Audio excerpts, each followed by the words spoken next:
Negotiation is a subtle art in real estate, but skilled negotiators can usually find some common ground that satisfies all parties. On the other hand, using the wrong negotiating tactics can sink a deal pretty quickly. So our friend Brendan Coldiron is here with some negotiation tactics buyers and real estate professionals should avoid. Yes, there are several things that you should not do when buying or even countering a buyer. And we're just going to talk about a couple tips. I think this is important. It is. Everybody always wants to make a tip one, the lowball offer, because they're like, oh, I can get a good deal. Actually, lowball offers can be very offensive. On average, you don't usually want to offer more than 10% below the list price on a standard sale. If it's a foreclosure or something like that, it could be different, but you can actually upset the seller so much that they can reject any further offers from you. So if that's your dream home, don't mess it up with a lowball offer. Yeah, a house, I feel, is not a place to look for a sale, right? No. No. we don't have half-off sales. Unfortunately. I wish we did. Yeah. I would sell a lot more. Of course, of course.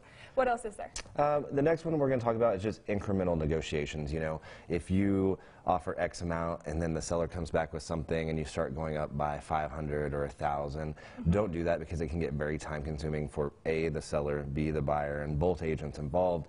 It can also just really put everybody in a very tense situation where they're just like, I'll just look for another offer. Right. So do smart increments.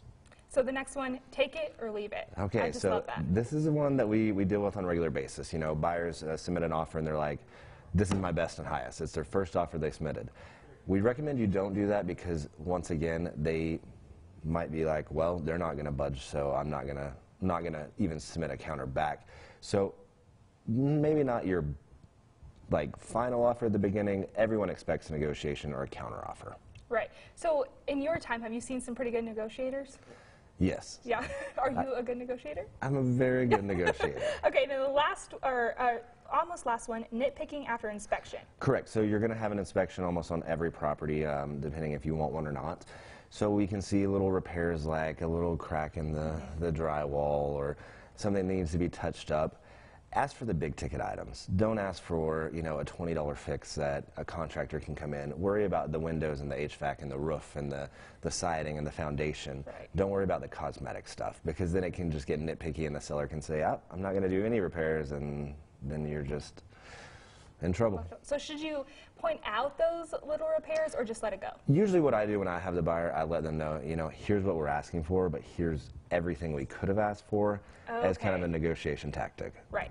That makes sense. Okay, then last one, asking for more, and more. Yes. So buyers, you know, especially if you're a first-time buyer, you need the refrigerator, you might need a TV credenza or a couch or something like that. So whenever you make your first offer, if you are wanting the fridge, ask for the fridge. If you're not wanting anything, don't ask for anything. But the more you ask for, the more tedious, once again, it can get for the seller. And then on the selling side of it, if your buyer does come back with several repairs, you might say, hey, I'd be willing to leave this, this, and this instead of doing repairs.